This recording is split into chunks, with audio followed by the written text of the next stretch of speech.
హైదరాబాద్ లో కన్సల్టేషన్ మరియు 3,500 రూపాయల colour Doppler test Avis hospitals లో ఉచితంగా పొందండి. నమస్తే, వెల్కమ్ టు సుమన్ టీవీ. ప్రస్తుతం మనతో పాటు ఉన్నారు సైకాలజిస్ట్ ప్రతిమ క్రవిద్ది గారు. మేడంతో మాట్లాడదాం. నమస్తే మ్యామ్. నమస్తే అండి. మేడం, నేను చెప్పినట్టుగా హర్ష సాయి ఒక తెలుగు ఫేమస్ యూట్యూబర్. చాలా మందికి సాయం చేశాడు. మారుమూల గ్రామాల్లోకి వెళ్ళి విలేజెస్లో ఉన్న వాళ్ళకి కూడా మనీ డొనేట్ చేయడం, ఒక యూట్యూబ్లో కూడా ఇవన్నీ కూడా చిత్రీకరించడం మనం అన్నీ చూసాం కూడా. మరి ఈరోజు ఇతని పైన ఓ నటి, బిగ్ బాస్తో ఫేమ్ అయినటువంటి ఓ నటి కేసు పెట్టింది. 2 కోట్లు తీసుకుని మోసం చేశాడు, నన్ను పెళ్లి చేసుకుంటానన్నాడు. అదే కాకుండా వాళ్ళ ఫాదర్ పైన కూడా కేసు పెట్టింది రాధాకృష్ణ. వాళ్ళ ఫాదర్ పేరు హర్షసాయి, వాళ్ళ డాడీ.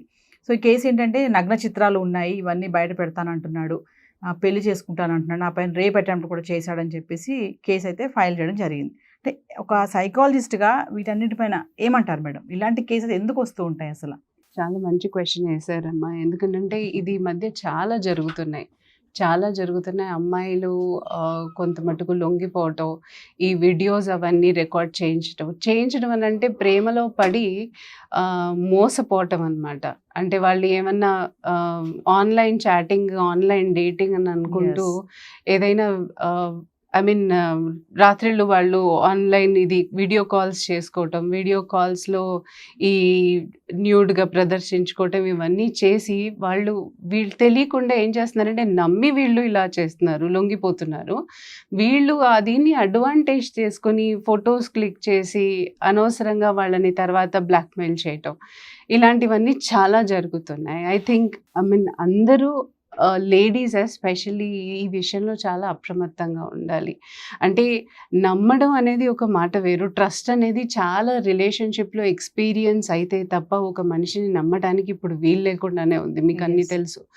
సో అలా ఇప్పుడు ఈయన ఫేమ్లో ఉన్నారు అని అంటున్నారు. సో ఫేమ్లో ఉండడానికి మనకు ఒక క్యారెక్టర్ తెలుసు, బయట పిక్చర్ ఒకలాగా ఉంటుంది.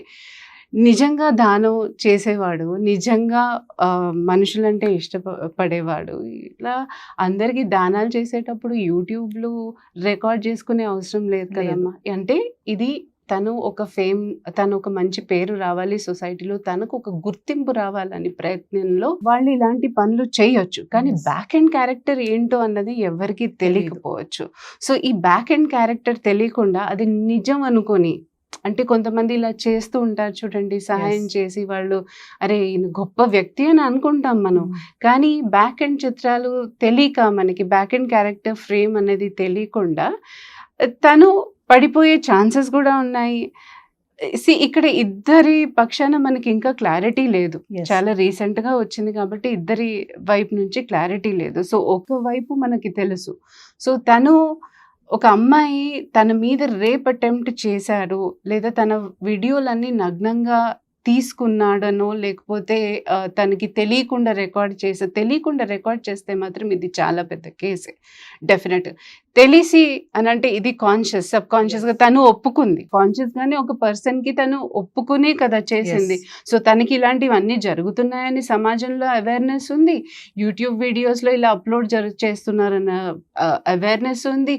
మరి మనం తెలియలేకుండా అయితే లేం కదా, అందరం ఎడ్యుకేటెడ్సే కదా.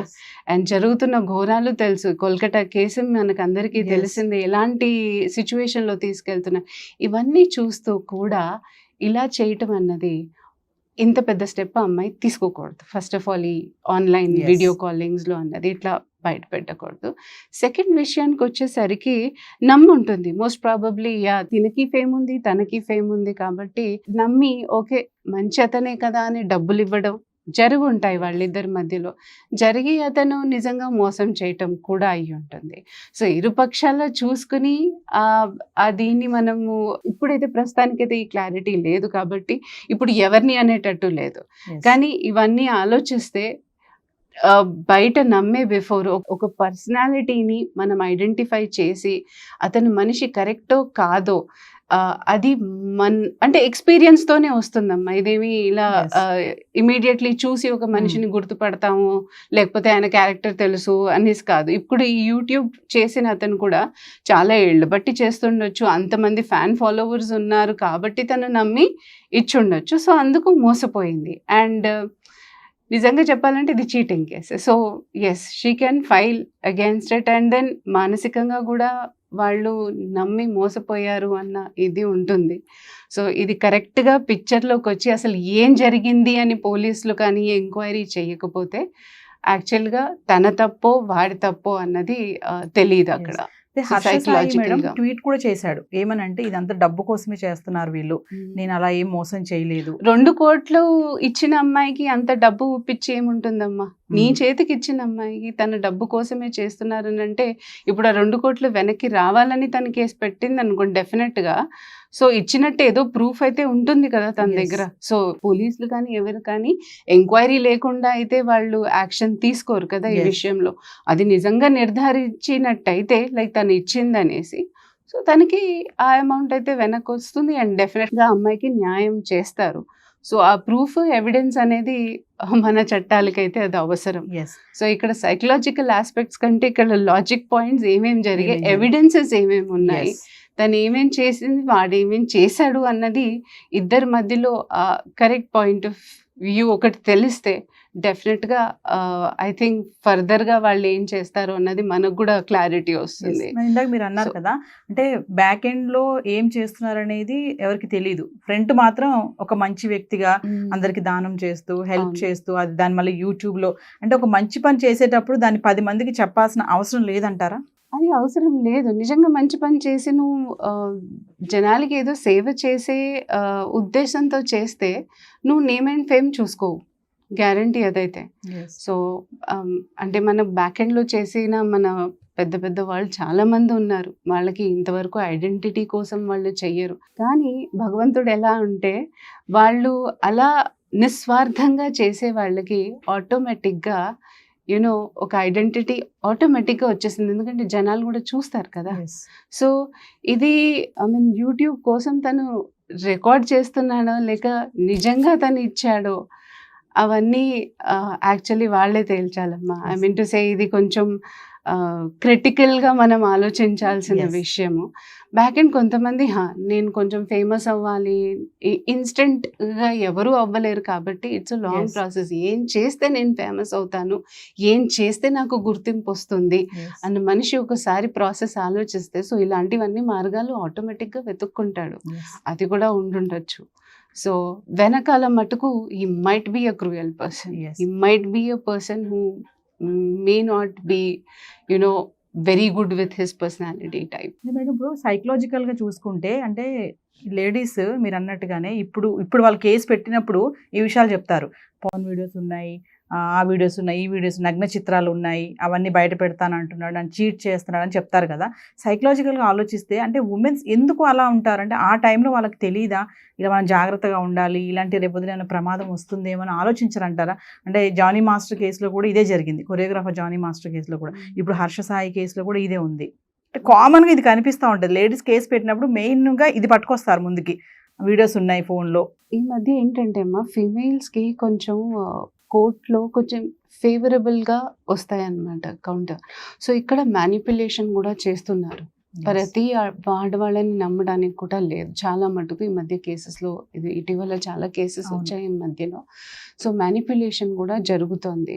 అంటే ఇంతవరకు నేను చెప్పాను కదా, ఒకవేళ నువ్వు నిజంగా మనిషిని నమ్మేటట్టయితే, ఆ మనిషి నిన్ను ప్రేమించేటట్టయితే నీకు నీ శరీరానికి వాడు రెస్పెక్ట్ ఇవ్వాలి ఫస్ట్ ఆఫ్ ఆల్. సో ఈ వీడియో ఆన్లైన్ అన్నది ఎలా వైరల్ అవుతుందో తెలీదమ్మా. దాంట్లో డేటింగ్ యాప్స్లో చూస్తూనే ఉంటారు, ఏదో ఒక రేపు జరుగుతూనే. మనకి అది మోస్ట్ ప్రాబబ్లీ మనకి బయటపడవేమో కానీ ఇక్కడ, బట్ చాలా మటుకు లేడీస్ అన్న వాళ్ళు ఐ థింక్ ఈ డెస్పరేట్నెస్ అన్న ఏదైతే ఉందో, ఈ సెక్షువల్ కైండ్ ఆఫ్ ఫీలింగ్ వాళ్ళు కూడా ఆపుకోలేక ఇది కంట్రోల్లెస్. ఓకే, సో అలా అంటే శారీరకంగా వాళ్ళు కలుసుకునే బిఫోర్ లేడీస్ ఎప్పుడు ఎమోషనల్గా అటాచ్ అవుతారు. కానీ ఇక్కడ ఎమోషనల్ ఆస్పెక్ట్తో పాటు వాళ్ళు చూడాల్సింది ఏంటంటే నేను ఇలా చేయటం కరెక్టా రాంగా. ఇన్ని క్రైమ్స్ నడుస్తున్నాయి బయట, అండ్ ఇది ఏదైనా రికార్డ్ చేస్తేవాడు నువ్వు అంత 100%గా ఎలా నమ్ముతావమ్మా ఒక మనిషిని?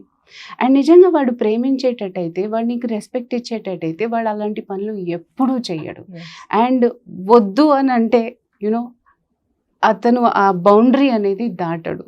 సో అలాంటి వాళ్ళు మీకు తెలిసిపోతారు గ్యారంటీగా. మనమేమి ఏమంటారు, తెలివి లేకుండా అయితే మనం ఇన్నాళ్ళు బతకలేదు. You know how the society runs, and especially వాళ్ళు ఇండస్ట్రీలో ఉన్నారు కాబట్టి మీకు ఇండస్ట్రీ తత్వాలు తెలిసిపోతే మీ ఇండస్ట్రీలో ఎలా ఉన్నారు అన్నది మీకు అన్నీ తెలిసిన తర్వాత కూడా ఇలా మూర్ఖంగా వాటిలో వెళ్ళటం అనేది అది నిజంగా తను చేసుకున్న తప్పు కూడా అని అంటాను. అంటే మేడం ఇలాంటి సంఘటనలు ఇద్దరికి పొంతన కుదరనప్పుడే బయటకు వస్తాయి అంటే ఏం చెప్తారు? కరెక్ట్, తేడా వచ్చినప్పుడు అదే బయటపడతాయి అన్నమాట. ఎక్కడైతే డిఫరెన్స్ ఆఫ్ ఒపీనియన్ వస్తాయో, ఎక్కడైతే తన నిజాలు బయటపడిపోతాయో, అది కొంచెం టాలరేట్ అవ్వకుండా వెళ్తుందో అప్పుడు ఇవన్నీ బయటకు వస్తాయి. డిఫరెన్స్ ఆఫ్ ఒపీనియన్ అంటే తెలుసు కదా, అంటే నా ఇష్టానికి విరుద్ధంగా నడిచిన, నీ ఇష్టానికి నేను విరుద్ధంగా నడిచిన, ఇద్దరిలో డెఫినెట్గా బయటకు వస్తుంది. అందులో మీడియాలో కొంచెం చాలా హైలైట్ అయిన వాళ్ళు కాబట్టి so everything will be on. And media support తీసుకుంటే,